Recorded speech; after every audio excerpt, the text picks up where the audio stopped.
Welcome to the Feeding Our Young podcast. Have you ever heard the phrase, nurses eat their young? Feeding Our Young is more than a podcast, it's a movement. It's a desire to see new nurses of all ages be supported and uplifted by their peers. And it starts with me. It starts with you. So join host Eric Miller, registered nurse of nearly 20 years and adjunct clinical instructor, and today's honored guest, me, Brittany Slegers. Be ready to have your life uplifted so you can, in turn, uplift others.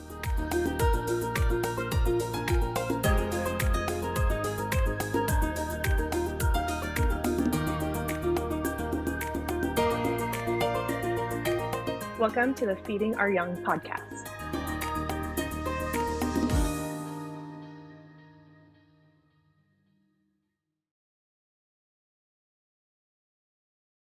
Good morning, everyone. This is today's episode of the Feeding Our Young podcast. At least I sure hope it is, because you're here to listen to that. So if it were anything else, I don't know what I'd say about that. But as I always am, I'm very, very excited to introduce someone to you who is just incredibly talented, incredibly gifted, and there'll be a kind of an interesting little spin that you'll find here talking about her life and what she does in the nursing field.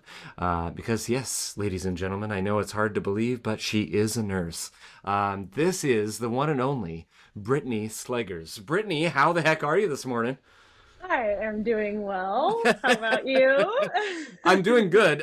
Here's our first curveball. So you're not too stressed anymore, at least at the moment. We're able to put that aside.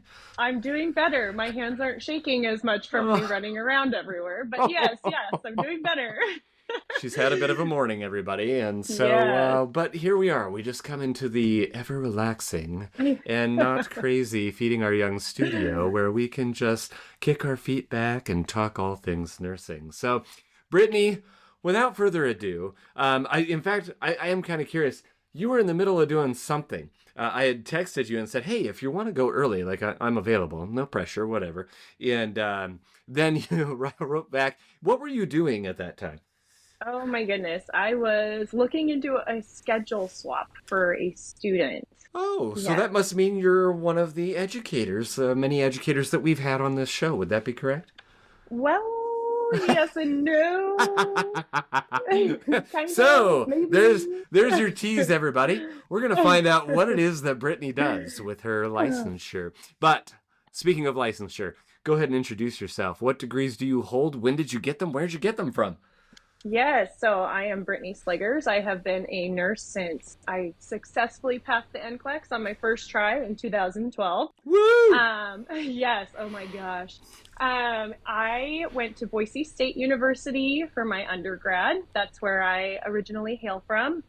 And then I got my master's degree in nursing leadership and healthcare at Gonzaga University in Spokane. Oh my goodness. And any listeners to this show, you are obviously well acquainted with the Zags and all things Bulldogs. That's how we are. Yeah. We're kind of in the middle of we're usually known for basketball, and now that's starting to tail off a little bit this year. But I know it's been a little bit of a rough go. Man. yeah, we're not accustomed to. Well, I'm accustomed being from the Seattle area and being a Mariners and Seahawks fan. Historically, I'm accustomed to far things worse than this. But Right. all right, so you kind of touched on it. Where are you from? What's home? Where is home for you? Yeah, so I originally was born in California, but I don't claim that as where I'm from. We moved to the Boise area when I was 5. So I say that I'm a true Idahoan since I've been here for, over 30 years, which is weird to say. But yeah, so I grew up in the Boise area in a town called Nampa. A lot of people don't know where that is when I say it, so I say Boise area. Mm-hmm. But I grew up down there, went to high school down there, went to college at Boise State, obviously, and we actually moved to Coeur d'Alene back in 2019. My husband took a job transfer. Oh, So wow. we packed up our little family and headed north, knowing no one and having no plan, but, we trusted that the Lord had us and would provide for us, and he has, and we love it here and can't really see ourselves moving back down there. It's too busy. too busy Yeah. now. Yeah, I understand. I still have yet to visit Boise, much to the chagrin of one of my very good Oh, friends that I've known since elementary school. I need to get down there and visit them. yeah. But I've heard it's just like, I mean, it's a big city, and I mean, it's the Compared to biggest. Coeur d'Alene, for Yeah, sure. it's the biggest city in Idaho. I was gonna say, right? Yep, Yeah. yeah, and Yeah. it's so different, and even the weather is different. In the summer, it's a lot hotter down there, so I really don't miss that at all. And like where we lived, we backed up to a cornfield, and I heard that they sold it recently, and they're just going to put 1 million houses there. So I was like, good riddance. I'm happy with my little plot of North Idaho land. Yeah. Yeah. So All in the yeah, name of progress, right? yep. Oh, I'm not going to digress. There's a whole story I have on that too. But progress is progress, and it is what it is. But we're glad you're in Coeur d'Alene, and we're glad you're at Gonzaga. Yeah. That's for sure. I am Oh, honored to thanks. know you and to have made your acquaintance. I'm already gonna let's just turn this up on its head a little bit. Everybody kind of knows what to expect, right? What are your 3 words? What are your favorite 3 songs? But I'm not gonna have you share your 3 words. I'm really Okay. yours. No offense to anyone that's come before you yet, and by the time people listen to this, that'll be quite a few honored guests. But no offense to them. You have 3 of the most intriguing. I love the 3 you chose and how you chose to describe them. So that's all you get, everybody, for a tease for that. Stay tuned for the end because you don't want to miss her 3 words. But with that, what are your 3 favorite songs in life right now? Ooh, so I am a big Christian music fan. So I love I Give You My Dreams by Torrin Wells and Sarah Rivera. Believe for It by CeCe Winans, and Honest Offering by Kane. Ooh. So yeah, a lot of like, giving your plans over to God, and a lot of, believe in the things that you're hoping for. Like a lot of that kind of encouraging music is what I Yeah. go for lately. Yeah.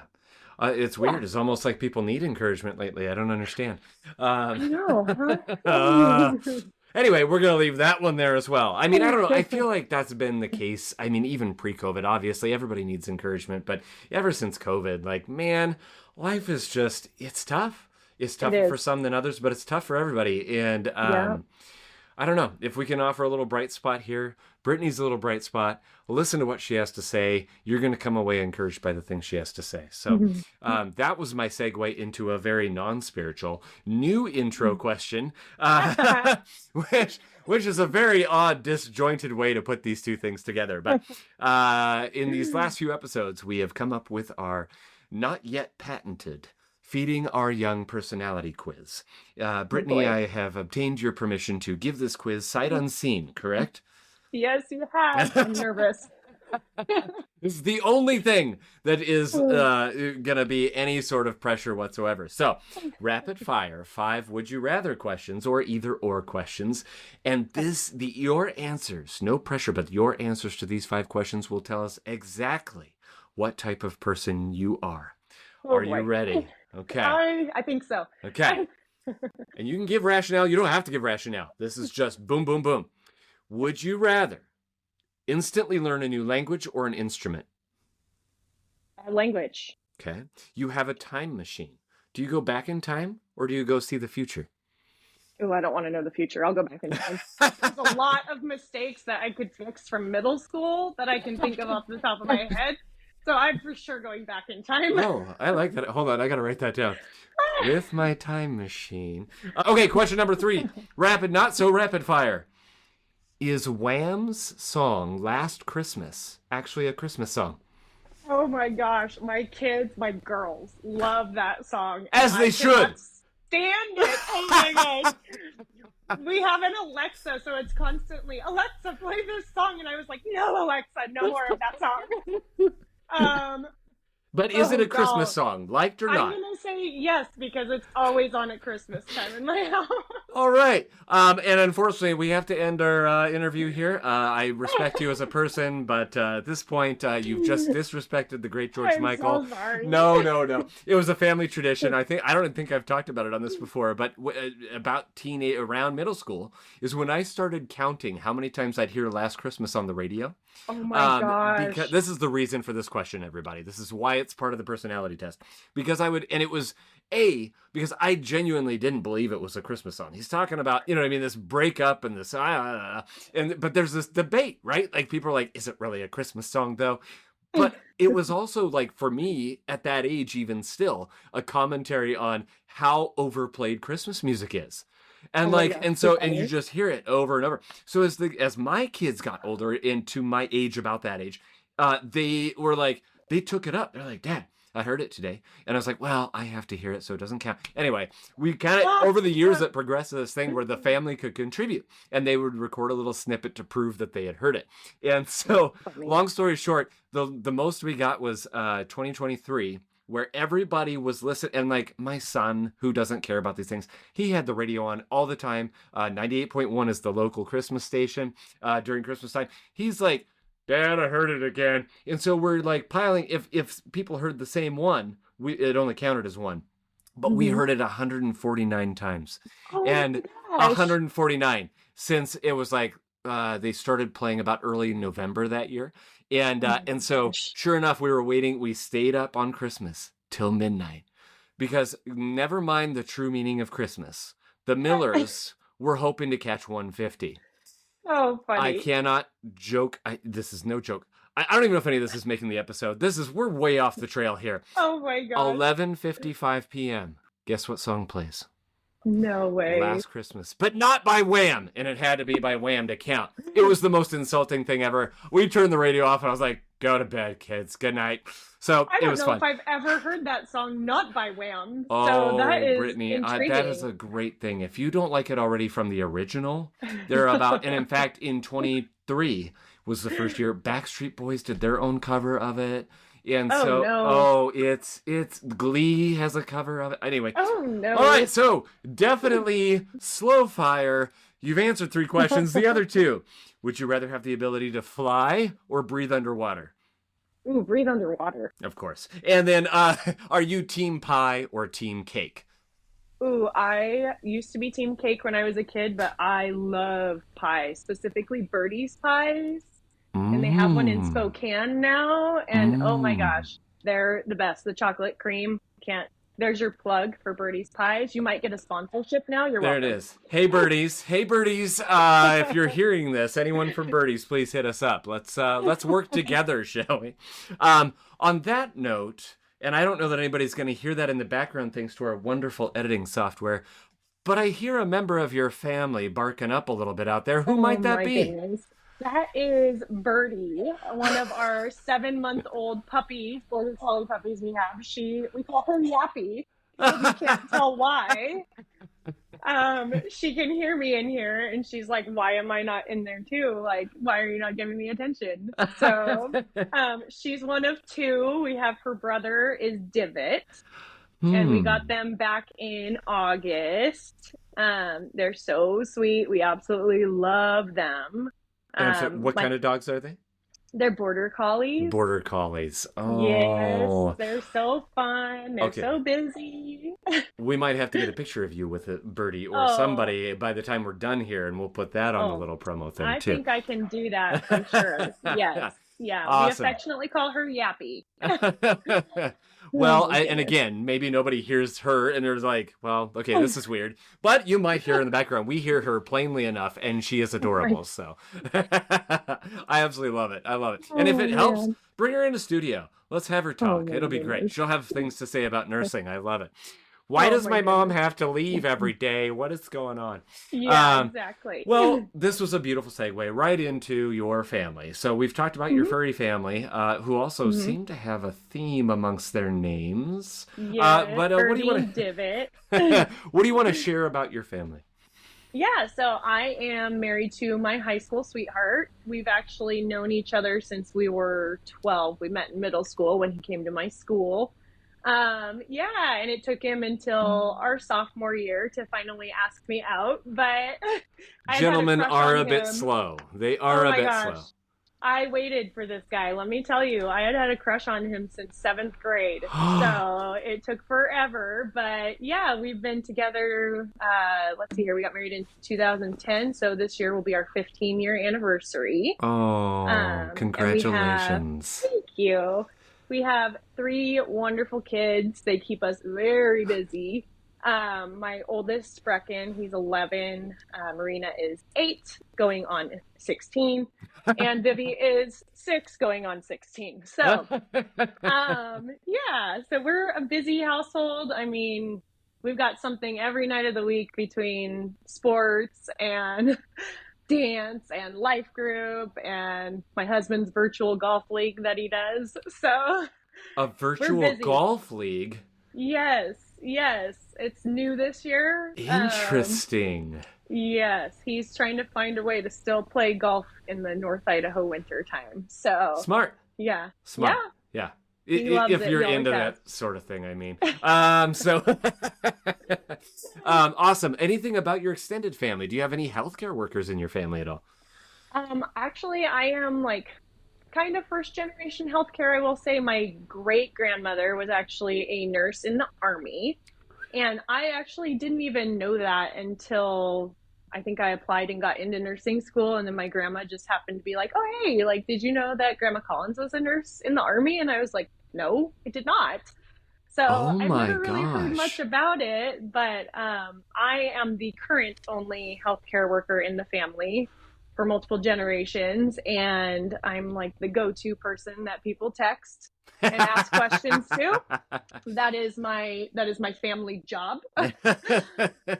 Even though my dad, bless his heart, doesn't hardly listen to me. He goes on WebMD all the time. So we joke with him that he's WebMD educated.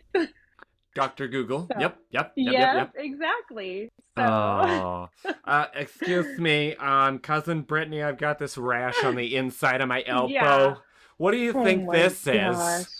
Yeah, I've definitely had family members like drop their pants and like show me something to get an opinion on stuff. And I'm like, I mean, this is what I do, but yeah, you should go get that looked at. Is that your standard? Like, I feel like the standard answer. Hey, by the way, nursing students, if you don't know, this is what awaits you in your future. This is one of the rewards. You can pass it off, like say, yep, I think you need to go follow up with your doctor, go get that looked at. I think you should see your provider, because I am not allowed to comment on that. So, oh, that's awesome. So anyone who wants a good time, go to the Slegers holiday dinners. You just let us know where those are at, and we'll all show up, because wow. All right. So then, I mean, a nurse. You're a nurse. Why nursing? How did you get into nursing? Why that field? Yeah, actually, so I don't have one of those like glorious stories that's like, oh, I've always wanted to be a nurse. I actually wanted to be an architect for the longest time. And then I hit high school and was starting pre-calculus and was like, no, I don't want to do all the math. Nope, I don't want to do that. And I was like, I really like sciences, so maybe I'll go like the healthcare route. My grandmother really wanted me to go to med school, so it was much to her chagrin that I became a nurse instead of going to med school. But just a nurse, right? You just a nurse. Settled. You settled. Right? I know. Oh my goodness. But I actually at first was like, you know what? Just like a lot of like women that become nurses, they love the babies. Although you love the babies too. Yes. So, but I was like, I want to see the babies on the screen. So I was actually thinking radiology. And that's what I started as when I started at Boise State. But being young and naive and not knowing how college worked, I did not meet with my advisor. Here's another plug for nursing students. Stay connected to your advisors. 100%. So I did not sign up for anatomy and physiology fall of my freshman year. And you had to have that done and be in anatomy and physiology too to get accepted into the radiology program if you were accepted. Yeah. So I remember meeting with my advisor, after like the first semester's almost over, and he was like, ooh, like you can apply, but I don't think you're going to get in. Yeah. And I was like, uh-oh, okay. So I applied. I did not get in. And I was very upset. And I was like, shoot, like, I don't know what to do with my life now. And my dad's like, what about business? And I was like, I don't want to study business. Like, I don't know what to do with that. No babies in business. No babies in business. So I'm just like, okay, I'm kind of hanging out, your freshman year, you're just getting all your prereqs out of the way. So I'm just finishing those up. And I get to the end of my second semester And my dad was like, have you ever thought about being a nurse? And I was like, ooh, like, no, actually, I have not. Yeah. And he was like, you would make a really good nurse. You're super empathetic. And then, being a dad, he's like, there will always be a job for you. And I was like, that's true. But Dad, if I want to like apply to the nursing program on time and not be in college forever to wait for that entrance thing again to come around, I have to take this one specific class this summer, and registration's already been open for a few weeks. Like, I don't know if it's going to happen. So Yeah. I go and I get on Bronco Web, as it was called, and I look up these classes, and no joke, there was one spot left in the class that I absolutely had to take that summer. And I was like, okay, like, this is obviously divine intervention. I'm supposed to be a nurse. So I signed up for that class, and that's how I got into nursing. Oh my gosh. To me, that is incredible because, and again, my episodes are about you. Every once in a while, I'll throw in my little stories, except for the, 17-minute long rant we did about Wham. But other than that, it's just eerie hearing you tell your story, because mine followed a very similar path. I've talked about it before in the podcast, dovetailed into the ministry, blah, blah, blah, blah, blah, was actually going to become a doctor, dovetailed into the ministry, came out of the ministry knowing full-time ministry was not for me. And so then you get into, and I was like, man, so my wife was like, well, what, are you going to go back and try and become a doctor? I'm like, we already had our first son at that time. And I'm like, I don't want all that time away from you guys. And she said almost same thing. Well, what about being a nurse? And it takes that moment, right? And I've always called it like, maybe that was just like the Holy Spirit talking through her. I don't like, whatever. Right? Like, or it was just her beautiful, beautiful, brilliant brain. And, any of those combination of things. Hey, oh my gosh, like, it was eye-opening. It was an eye-opening moment. And so when we decided that was the case, and I had one foot out the door of the ministry yet, wasn't done yet, and I wasn't going to leave our church at a lurch, because we had, I was we did our children's events and VBS and all the things. And so I promised I would stay through all of those. On the last Sunday that I taught, we had, the car was packed, and we drove over to Spokane, and that's a whole different story in and of itself, as why we went to Spokane from the Seattle area. But drove to Spokane to look to get registered for my first class, find a job, and find somewhere to live. Similar thing. Our stuff was still back in the Seattle area, but we had a week to get this done. And I was like, okay, God. It's a week to find all these things. We're temporarily shacking up at my dad's house. And same thing. I go to SCC, Spokane Community College, for those that aren't local here. And I'm going in, and the advisor's like, good luck. You need these prereqs. These are, because at this point we're talking early September, late August, early September. So of course everything's, people have already registered and all things. And this was a few years ago, so I could still check online, but it wasn't quite the online process you had here, right? I think my dad still had dial-up at that time, and I'm like, okay, all right. So they're like, you can, good luck, but you're not going to probably get into a class this quarter. You'll probably have to wait till next quarter, because I can only do a class at a time, working full time. I got to my dad's, and I just was like, okay, I know what he said, but I'm going to check anyway. Like, it doesn't hurt anything. Yeah. One slot, Brittany, one slot. Oh my gosh. Got in there, met the incredible Margaret Miller. I'm shouting her out. She and I go way back. She's an amazing, amazing human being. Works at a local hospital here and was an educator for a long time. And she was my first. She taught, I think it was psych. Was it psychology? Anyway, whatever course it was one of those prereq courses. It wasn't a science course. And she's just an amazing human being that I'm still in touch with to this day. So that's awesome. I just love the parallels in that story. That's so cool. Enough about me. Getting back to you, because you were talking about your dad, and I have a hunch that this might lead us into the answer to the following question. Who are your heroes, or who is your hero? Who inspires you in life, my friend? Yeah, that would definitely be my parents, my mom included this time. Awesome. Yeah, my dad inspired me to be a nurse, and then my mom was right there with me when I got my acceptance letter. That was crazy, because that was back in the day where they mailed you your acceptance letter. Mail. And you could always tell. What is mail? What is that? Oh, okay. Not email. Mail. Mailbox. Like you physically got something? Oh, yes. right. Yeah, I know. Weird, right? Yeah. And you could always tell if you got in, because if you got the really thin letter, it was a no. But if you got the big letter, it was all of the paperwork you had to do because you were in. So I remember calling my mom. I was in Boise. I lived on campus, and she was in Nampa at her house. And I called her and I was like, hey, my friend here in Boise just got her acceptance letter. So I think that it's probably coming today. And she was like, okay, the mail hasn't come yet. And I was like, I'm coming. Like, hang on. Like, so I got in my car and I drove to Nampa. And like, we're both like sitting there by the window just waiting. And the mailman comes by. And she's like, I'm going to go get it. I'm going to go get it. And I was like, okay. And she like goes to the mailbox. And I'm just like watching her. And she like lifts it out of the mail. And she's like holding it up like, yes. And I was like, it's a big envelope. Oh. She brought it inside and like we jumped up and down together. And it was just so fun. But I love and adore my parents. They are just wonderful human beings. They got married young. They got married at 19. They've been together ever since. But they have just been such a wonderful example of hard work and dedication. Both of them grew up with absolutely nothing.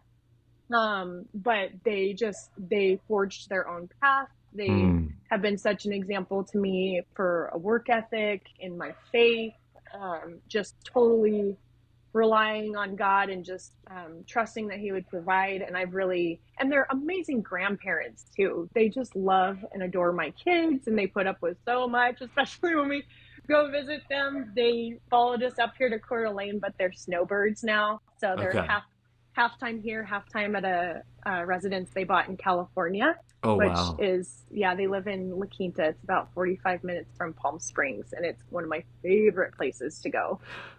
Sunshine, palms, and palm trees. So great. I was going to say, getting in touch with your younger self. Yes. And they've just been such an awesome example, and they've been like my biggest cheerleaders. I'm 36 years old now, but if I have a bad day, I call them. So, I mean, I try not to burden them, but I love that even me being in my 30s, there's still that support for me. Yeah. So, they're awesome people.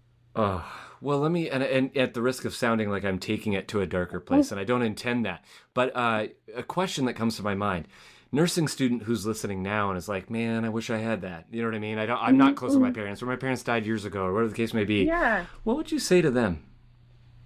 I would say that there is somebody out there that can be a mentor to you. I mean, even moving up here, like we didn't know anybody. And like, it was hard because my parents and my sister and her husband had just moved back from Sacramento. But they were all like within 5 minutes of us. My in-laws, my parents, my sister-in-law and her family. Like, it was so hard to move up here. And I just immediately was like, you know what? I need to get plugged in. I need to get connected. I need to meet some people, and I need to like find somebody who can be a mentor to me in person if I need someone to go talk to. Yeah. And for me, that person there was a gal at our church, and then there was actually my daughter's preschool teacher. She was a wonderful person. And I just felt like, she was older than me. Her sons were in high school. So she was, a step above me. So I felt like I could talk to her and bounce stuff off of her. And then I also still had some nurses that I worked with in Boise that I kept in contact with. And I just really, I would say go find yourself a mentor. There's someone out there that is a step ahead of you in life that would just be more than happy to help you out in some way, shape, or form. Yeah. And I love that you bring up the one, one of the ones you found. It's in a unique place, something you don't expect, right? Like your daughter's preschool teacher. Like that's right. Like, it's just what I love is meeting new people. That's always been a thing of mine. It energizes me. Everything else. I love getting into just like, oh my gosh, like what makes you tick? And I guess that's part of the reason why this podcast exists, right? Just a selfish little thing for me, but meeting new people and talking to them. And so just the idea that like you said, I like the way you phrase that. There's someone out there for you. You know, that's usually in the relationship context, right? But in this case, it is a relationship of sorts. And it could be within the walls of wherever you're attending school. It could be outside of those walls. But keep your heart and your mind open and those eyes open to those opportunities of like, hey, like, oh my gosh, you seem amazing. Like, can we get to know each other? Any chance we can go out and do coffee or something? Like, I'd love to pick your brain about life, whatever the case may be. Yes. I love it. Well, I think that we're touching on what is pretty much the theme of your episode, things being not quite as they seem. Not the unexpected, maybe. I don't know. You know? So on that note, as we've already teased this, let's just jump into your career path. So you became a nurse, and you loved the babies. Everybody's going, well, I know where this is going. Brittany ended up becoming a labor and delivery nurse. So what did you do with your beautiful nursing license, Brittany? I became a neuro nurse. I did everything in my power. It's so funny because when I hit like clinicals, I was like, yes, mother baby, I can't wait for this. Like I used to beg my instructor because the way we did things, mother baby, labor and delivery, NICU and peds were all in the same clinical. Yeah. So I would beg her, like, please, can I go to labor and delivery again? Please, can I go? And she would be like, Brittany, we have other people in this group who need to go to labor and delivery. You have to go to peds at least once. And I was like, but I don't want to. But so I was like, please, please, please. But there was one day she sent me to labor and delivery and they were so mean to me. And they were so mean to every student that was there. They were mean. Here we go, eating our young, right? Yeah. Like they were just, oh my gosh, I couldn't do anything right by this one lady that I was following. And my instructor came around to check on me and she like pulls me into a conference room and she's like, how's it going? And I was like, I don't want to do this. And she was like, what? Like you wanted to be a labor and delivery nurse? And I was like, no, like this lady is so mean to me. She won't let me do anything. Like she wouldn't even let me spike a fluid bag. She wouldn't let me do anything. Gosh. She did not trust me. And I didn't know what I was doing with, checking cervixes and stuff like that. So I didn't mind that she didn't let me do that. But I knew how to spike a fluid bag. Yeah. And I was like, Amy, I've never even started an IV. And she was like, you haven't? And I was like, no. And she went and got an IV kit and let me start an IV on her right there in that conference room. Nice. But she was so devastated for me that they were being so mean to me and that it had changed my trajectory. Wow. But I still, when I graduated, I was like, no, I still want to try and do mother baby something. My preceptorship we called it preceptorship. They call it practicum now. Yeah. But it was in the NICU actually. And I loved it there, but they had told me, they're like, no, we don't hire new grads, not here at this hospital. And I was like, oh, dang, okay, well, I'll figure something out. And it's funny because I can very vividly remember one of my med-surg classes. We had this one professor. She was from New York, so she had this awesome accent, but she was like a take no BS kind of lady. And she was sitting there telling us, she loved to tell us stories. And she was talking about how neurosurgeons are some of the worst people that you can ever work with. They're just so terrible. Don't ever work with neurosurgeons. And then the first job I got was on the neurosciences floor. And I was like, oh my gosh, I'm so scared. I don't want to do anything wrong.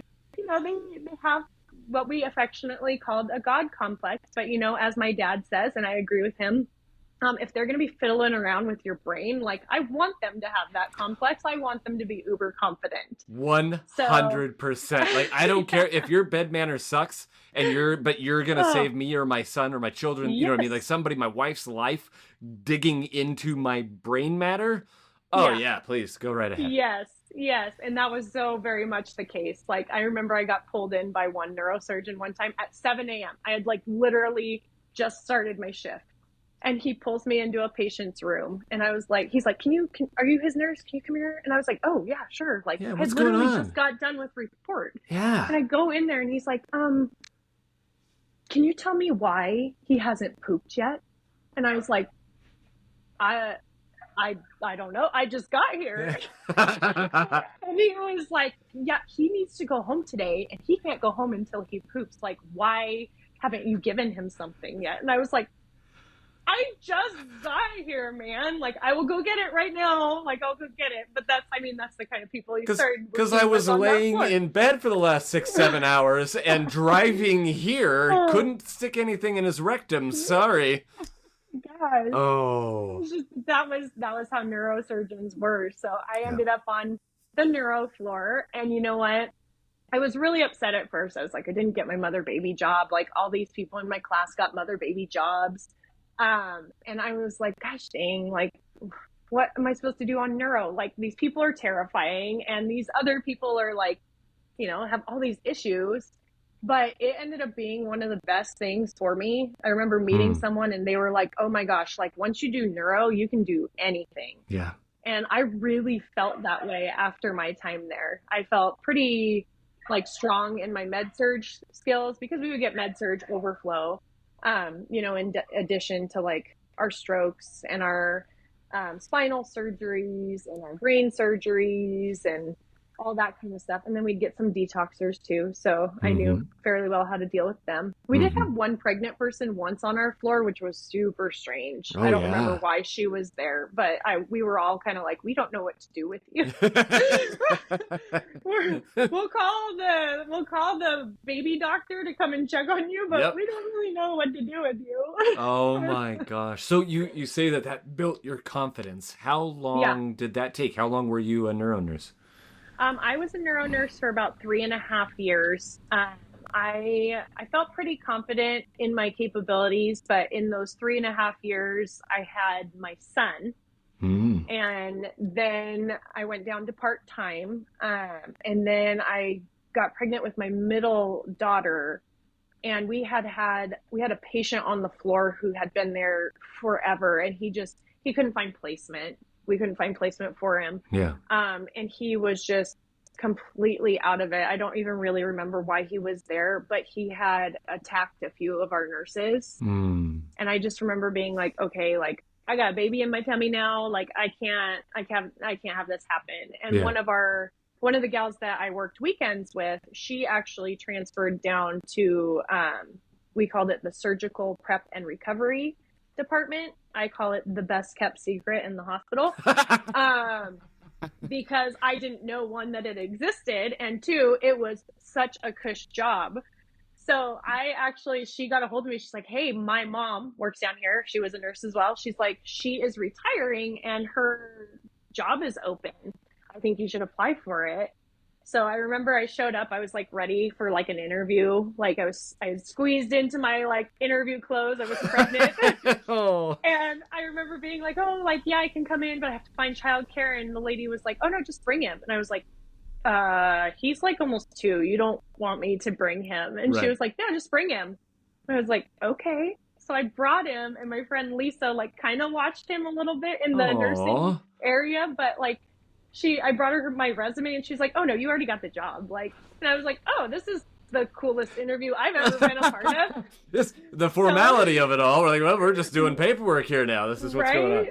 It was so great. So then I switched to surgical prep and recovery, and I did that for 2 years. And let me tell you, like, I was devastated to leave that job. I cried on my last day, but we didn't have the childcare. So I had to go be a stay-at-home mom for my, now 2 kiddos. And then when I found out I was pregnant with our third is when I actually had to leave the department. So I was like, okay, like, I guess it's time for me to be home. And I remember telling my boss, I was like, okay, but I'm going to be back in like a year. So like, just like hang tight for a second. And I was like, all right, because I was, my mom always worked when I was little, and she worked from home. So she was there, but I was like, no, like, I worked my tail off for this nursing degree. Yeah. Like, so many tears went into it. Like, I want to be a nurse. But it's funny how your mind can shift, because I remember a person in my class being like, oh, I did this before I became a nurse or nursing student. And, I just had that moment of like, oh yeah, this is what I was meant to be. And I remember being like, mean, I feel pretty good about being a nurse, but I don't know. But then when I became a mom, Yeah. that's when I was like, oh my gosh, like this is what I was meant to be. So I Mm. had to come to peace with it a little bit. Yeah. But so then I transitioned out of surgical prep and recovery to being a stay-at-home mom. Mm-hmm. And I actually, Which can I add, in some ways I imagine was just as difficult, if not more so. oh my goodness, yes. Yes. Your patients are a little bit more mobile and not as well, I mean, maybe sometimes comparable to not as in control of their bladders and stuff, but Well, I guess you run you into are that. you are with them 100% of the time. Yes, So you yeah. can't leave them in their room and just No, like there's no shift change, right? Hey, no. honey, your turn. Come on. I gotta go. I gotta leave now for 12 And hours. there's no 3 days in a row and then you're off for the rest of the week either. So it was definitely a job in itself. But I actually applied to Gonzaga for their nurse practitioner program while I was off, and I got waitlisted, which was a godsend because there's no way I would have been able to do that with a newborn. Yeah. And then, yeah, we ended up moving up here. So like a year after my third child was born. So that worked out fine. And then I took a little bit of a detour, I guess you could say, did something different. COVID happened and I felt like super guilty that I was sitting at home with a nursing degree while all of you were out there like busting your tails and being heroes. So I was like, okay, well, I'm going to try and go back to work here at the local hospital. And ironically, one of my coworkers from Boise had moved up here as well. Awesome. And she was working in the hospital in the transfer center. So she was like, hey, we've got this PRN job. Like, are you sure? And I was like, yeah, I just want to get back into it and get like my foot in the door. So I did that for a year, and I am not kidding when I say it was the worst experience of my life. It was pretty terrible. Like it was, it was hard because you would have all these little tiny outlying hospitals that would call you in a panic and be like, I got this patient, we're not set up for an ICU, like they're tanking, like can you please take them? And I would have to say so many times, like, I'm so sorry, like we're full.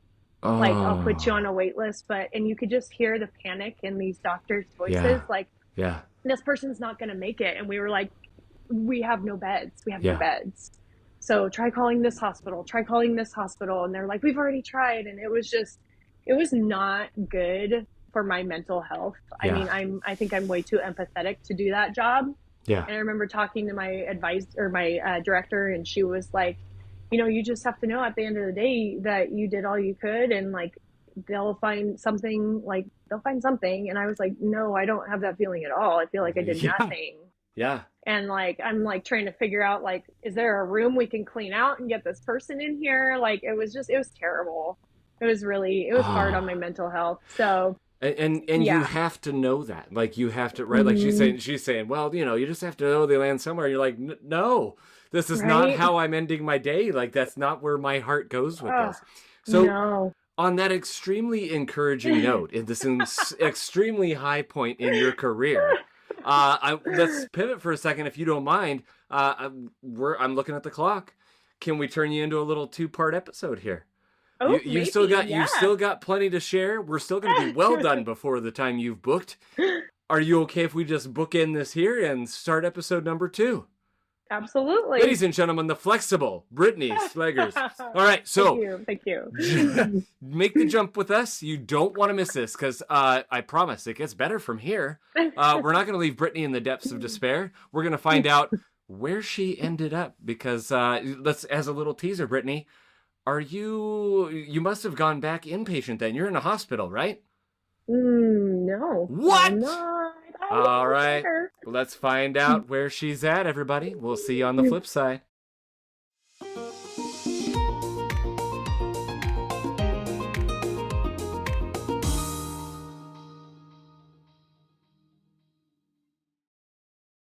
Here's what's happening on the next episode of Feeding Our Young. Like, it was just such a great job. I loved it. I still got to see the people, but I didn't have to deal with all the things of an inpatient person. Mm-hmm. And I loved it. So when I quit that, I very quickly saw my future just like crumble into like, I don't know. Yeah. So then I take this job in the transfer center just thinking it'll be like a foot in the door. And it kind of was. It segued me into outpatient surgery again, but then that didn't pan out. Yeah. And I was like, oh my goodness. So then I did schooling and everything like that. And I very quickly was like, I don't think I could ever see myself going back to bedside again. And it was really hard for me because I was like, I really enjoyed taking care of people. I really did. And like seeing like the victories that I saw on neuro, especially when people would come back from these injuries and they'd go to rehab for a while and then they'd come back to our floor and they'd be restored. And I was like, wow, like that's such an amazing feeling to know that I took part in your care and like helped you get better. And I loved that. And then to know that I like just really didn't feel that passion in me anymore to like be a bedside nurse, it was hard.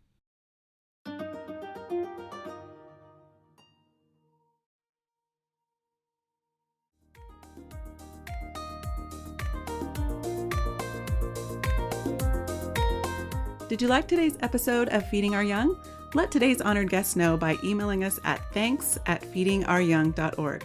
Also, if you are a nursing student, nurse, or a nursing instructor and would like to be featured on a future episode, please email us a few details about yourself at the very special email address mystory@feedingouryoung.org. If you have a question you would like addressed in a future Q&A episode, please send it to q@feedingouryoung.org. For all other inquiries, please email us at info@feedingouryoung.org or text us at area code 509-ALL-THEM, 509-255-8436. We're so excited to have you return to hear our next honored guest. Be sure to follow us on TikTok, Facebook, Instagram, and YouTube at Feeding Our Young LLC. Again, that's username Feeding Our Young LLC. Until next time, be encouraged and go find someone to encourage today.